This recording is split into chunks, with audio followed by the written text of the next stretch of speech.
Magandang umaga, tanghali, gabi mga kaibigan. Hito na naman ako. Magluluto ako ng tulingan dahil nakabili ako ng tulingan at naisipan ko, nagagataan ko ang aking tulingan. At hito na nga ang ating finished product mga kaibigan sa ating ginataan na tulingan. Hinaluan ko siya ng talong. Ito na nga mga kaibigan, ang sarap. Baka mahilig din kayo ng tulingan, pa-heart naman. At ipapakita ko rin sa inyo mga kaibigan kung paano ko nililinis tulingan. Madugo talaga ang tulingan mga kaibigan, kaya hindi siya pwede ipapaulam sa mga tao na may sakit. At hito na, nililinis ko na siya mga kaibigan, tinanggalan na siya ng bituka at pati hasang, kaya dinouble check ko na lang at dito na nga hinuhugasan ko na siya ng isang beses at pagkatapos ko siya mahugasan ng isang beses, hiniwa-hiwa ko naman siya mga kaibigan dahil gagataan ko siya at para malinamnam naman kapag nagataan. Nakakainis yung aking ginagamit na kutsilyo mga kaibigan dahil mapurol. Kung marunong lamang sana ako maghasa, hinasa ko na mga kaibigan.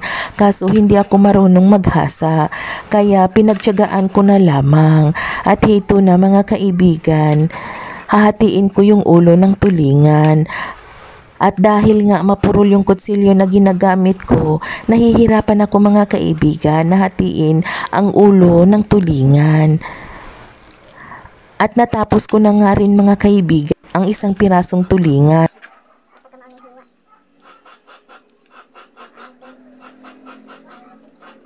Dito na naman ako sa pangalawa. Hihiwain ko na naman siya. At nag-umpisa na naman ako mga kaibigan. Nahihirapan talaga ako sa kutsilyo na ginagamit ko dahil mapurol. Kaya nakailang hiwa ako bago siya maputol. At dito na naman ako mga kaibigan sa ulo ng tulingan. Lalo na naman ako nitong mahihirapan dahil nga mapurol yung aking kutsilyo. At buntikan pa akong masugat mga kaibigan at hito nahati ko na siya. At dito na naman ako sa pangatlong tulingan mga kaibigan. Kaya pinagtiyagaan ko na lamang. Hinahati-hati ko na naman siya at nag-uumpisa na naman ako sa paghihirap ng aking paghiwa dahil mapurol nga ang aking kutsilyo na ginamit. At hito na mga kaibigan, sa ulo na naman ako ng tulingan. Kaya ginawaan ko naman siya ng paraan kung paano ko siya mahahati.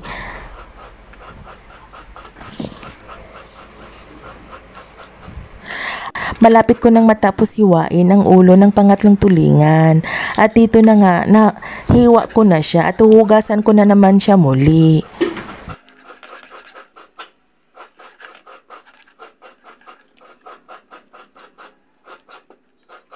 Inisa-isa ko siya paghugas mga kaibigan para talagang paninigurado na matanggal ko ang mga bituka para hindi malansa ang ating tulingan. At nasa inyo po mga kaibigan kung ilang beses nyo lilinisin kapag kayo ang magluluto ng tulingan. Basta yung sa akin, hinuhugasan ko siya hanggang luminaw na yung tubig. At tipid-tipid din tayo sa tubig mga kaibigan dahil yung tubig nga namo iniigib lang sa balon. At malapit na nating matapos hugasan ng ating tulingan mga kaibigan. Medyo malinaw-linaw na yung tubig, kaya pwede na ito.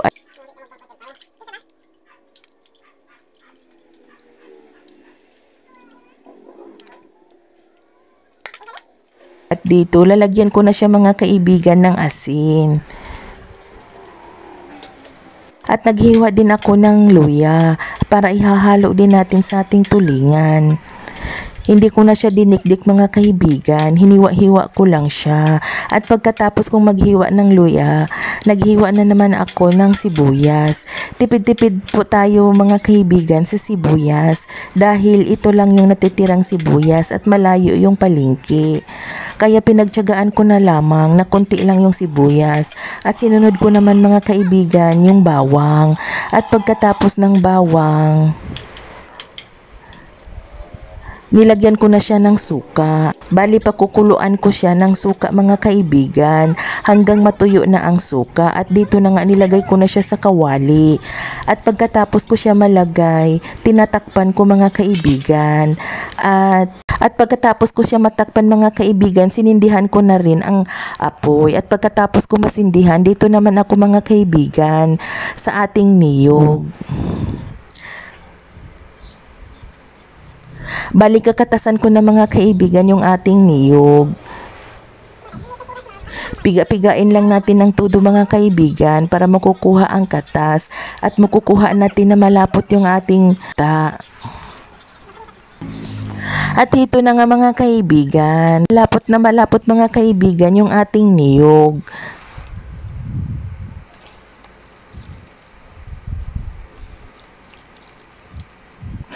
At natapos na natin piga-pigain mga kaibigan ang ating niyog. At ngayon, kukunin na natin ang katas mga kaibigan. At atin na siyang isasala mga kaibigan. Para ready na siya ihahalo sa ating niluluto na tulingan mga kaibigan.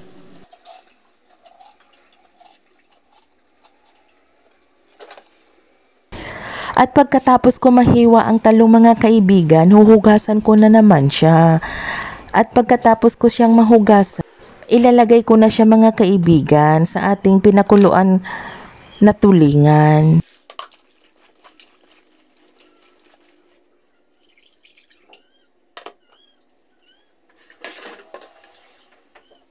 Ito, kunti na lang yung sabaw mga kaibigan. At ilalagay na natin mga kaibigan ang ating talong dahil kunti na lang yung sabaw natin sa ating tulingan na pinakuluan natin ng suka. At ibubuhos na natin ang ating gata. At pagkatapos natin mabuhos mga kaibigan, tatakpan lang natin siya at antayin natin hanggang maluto ang ating talong. At ito na nga mga kaibigan, lapit na maluto ang ating talong mga kaibigan.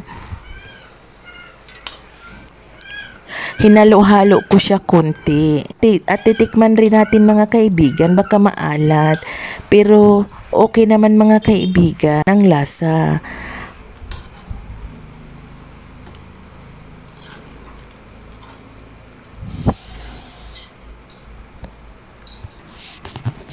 At ito na nga mga kaibigan, naaamoy ko na mga kaibigan ang bango. At ito na mga kaibigan, ready to serve na ang ating ginataang tulingan.